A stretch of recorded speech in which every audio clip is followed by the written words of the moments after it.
И здравейте хора, за днес съм ви приготвил това. Добре, сега сериозно. Както виждате, днес съм ви приготвил ето този тин на Кайба, който включва обелиск мъчител. И ето това Yu-Gi-Oh! Duelist Saga, което включва 3 бустер пак по 5 карти. Окей, първо ще отворим тина, другото после. Сега... Първо виждаме ето тези карти, които са не толкова скъпи, които включват обелиск, слайфър, къв слайфър, Синокия бял дракон, Blue Eye Spirit дракон, това е някаква Диди карта, която не я знам, Pendulum карта и Ghost Stork и Snow Rabbit. Това не знам какво е. Окей, тези карти тук не струват нищо, падат се във всеки тим на Кайба. Нека ги оставим настрани. Сега да преминем към съществената част. Трите Мегатин 216 пака с по 16 карти. Окей, отваряме първия. Така, нека видим какво има. Във всеки пак мисля, че има 12 common карти, които не струват нищо. Сега ето тази като за начало, която мисля, че не е толкова скъпа. Ignite Margrave, Soprano. Като цяло нормал картите са в началото. Ето показвам ви ги. Ето това мисля, че е Rare карта. Това е Super Rare Fluffle Mouse. Ще проверя после колко струват. Още една супер рярка. Ultimate Providence. Контракт карта. Те са полезни за тестета с Диди чудовища. Там Диди чудовища. Performa Pearl. Това е добре, ако имате стартер дек на Юя. Той ползва Performa Pearl чудовища.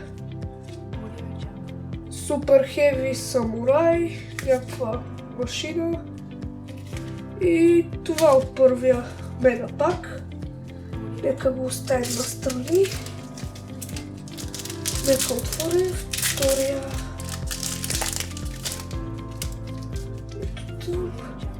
Сега почваме с Performance карта, която също е окей за тестето на Юя. Pianissimo. Спел карта. Fluffle Ship. Performa Pearl Recasting, това също е доста полезно за Юя тестето. Ride Raptor, това е машина. Тая карта мисля, че беше полезна, ако е тази, за която си спомням. What? Това не знам дали виждате, на мен малко ми прилича на някакъв Наруто. Не знам дали забелязвате. Но иначе е Timebreaker Magician. DDD. Това е Excise карта. Трябва ти 8 DD монстъра от левел 2. Доста трудно се призовава. Blackluster Soldier. Това е доста полезно, ако имаш Beginning Knight, мисля, че беше, който получава едни много хубави ефекти, ако тази карта е на полето. Galaxy Cyclone, това също е полезна карта. Didi Necro Slime. Magispector Sonics, това е за Magispector тесте, аз нямам такова, така че не ми е полезно. Wizard Buster, Destruction Sword, тъпа карта, Super Soldier Souls, това мисля, че е полезно. Magispector Crow, Ята и Dino-Mist Стегозавър. Това е за тестето като Рекс или Бандитки, ако сте гледали анимето. Това мисля, че е машина. Да, машина е и е динозавър, което става и за двете им тестета. И като цяло това е от втория мегапак. Нека отворим третия.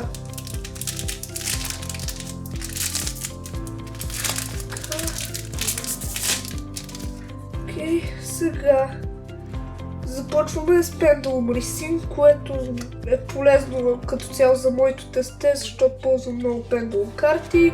Super Heavy Samurai, Useless Mirror, Primitive Butterfly, Performage Flame Eater, това е полезно също за Юя дек. Като цяло Performable и Performage картите са за Юя дек. Ferret Flamer. Да, това мисля, че беше една карта, която... забравих му името, кой я ползва се тая. Performable. Тая карта я имам и мисля, че ми се падна от един за 2 лева Юя бустър пак. Почваме, това мисля, че е Rare карта. Jamesel the Sea Turtle Kaiju, не знам, някаква китайска карта. Brilliant Fusion, това е някакъв фюжън карта. Още един Blackluster Soldier. Така... Dice Fusion, това хора е много полезна карта. Та е много полезна, защото да кажем, както ти се пада някаква трудна Excise карта, която не можеш да фюжънеш, защото нямаш монстри, там можеш да ползваш чудовища от полето и от ръката си като фюжън материали и затова е доста полезна. Аз имам в моето тесте и ми върши доста добра работа. След това Синхро карта, Shiranui. Това са някакви самураи, не ползвам такива карти. Ignite Cavalier, Didi Sword Slam, тая я имам в тестето ми. Didi Savan Kepler, също и тая. Raid Raptor Skull Eagle, това също е за тестето на Rex. Rex Raptor мисля, че беше и Didi Human Rescue. Не мога да го произнеса, слаб съм. И като цяло това беше за този тин на Кайба с обелиск. Сега нека преминем към това. Окей, нека сега отворим ето този пак, тези 3 пака на Yu-Gi-Oh! Duelist Saga. Те сменят на всяко TV шоу. Мисля, че всяка седмица има нови. Нека го скъсаме, това не ни трябва. Окей, така се отваря. Това е яка кутийка за бустери. Можеш и да сложиш картите. Така, първия, втория, трети. Това са по-малките. Не са като не по 16 карти, но мисля, че има по-голям шанс да ви се падне нещо хубаво. Окей, нека този ще го оставим с Юги за последно място. Нека първо отворим ето този. Така.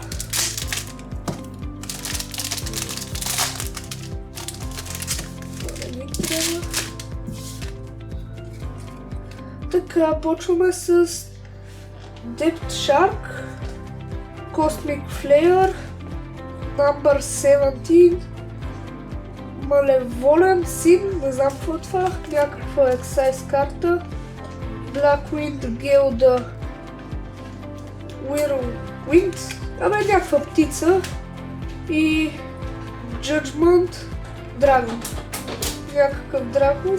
Както гледам, тук няма Common карти, всички са супер реари, поне така мисля. Не ги познавам ги най-много по това, че са изкрящи.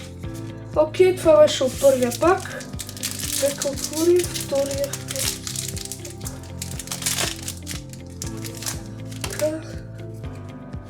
Lightwing Shield, отново Number 17, Malevolent Sin, Excise карта, Elemental Hero, Honest и MX Saber Invoker. Отново Excise карта. Тя е за екстра дековете ви и мисля, че се призова лесно. 4 левел 2 чудовища пише, че трябва за да се призове. Но аз не мисля, че има смисъл, като е само 2400 атака, но не съм видял ефекта, така че няма защо да говоря. Dual Taming, Vision Hero Vion, Synchro Cow, Jinzu, това е окей, това е, мисля, че от тестето на Джоуи се пада, ако си го вземете, и Dandelion, някакъв лъв. Тоест, в тайпа му е план да има нещо като лъв. Това беше от ето това мисля, което го разкъсах. Да. Ето тези карти се пахнаха и сега мисля да ги проверим колко струват. И така, хора, от всички карти, които извадих, които отворих, тези извадих, защото са най-скъпите. Вадах тези, които са над 50 цента.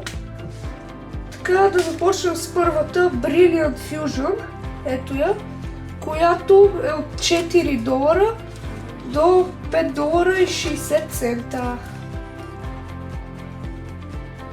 След това отворихме Jinzu, който струва от 55 цента до $1.36.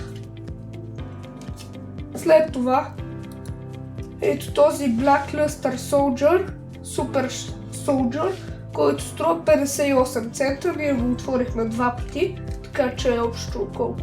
Там $1.16 цента. След това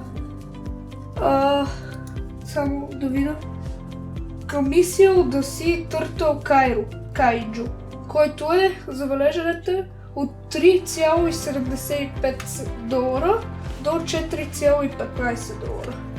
След това Elemental Hero Honest Neos, който е от $1 до $1.29.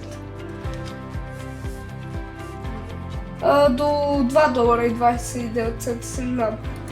Окей, след това следва номер 70, някакъв паяк е това, който е от 10 цента до 76 цента.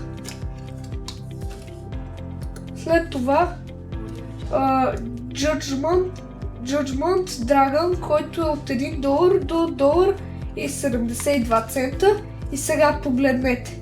Този MX Saber Invoker, който започва от $10 до $14.30, което го прави най-скъпата карта от този пак opening. Така, горе-долу съм доволен. Мисля, че не успяхме да си... Тоест, не мисля, ние не успяхме да си избием парите, но поне 40-50 лева избихме. Така, това беше от този пак opening на Yu-Gi-Oh карти. Аз бях Fireman BG и до следващия клип. Чао!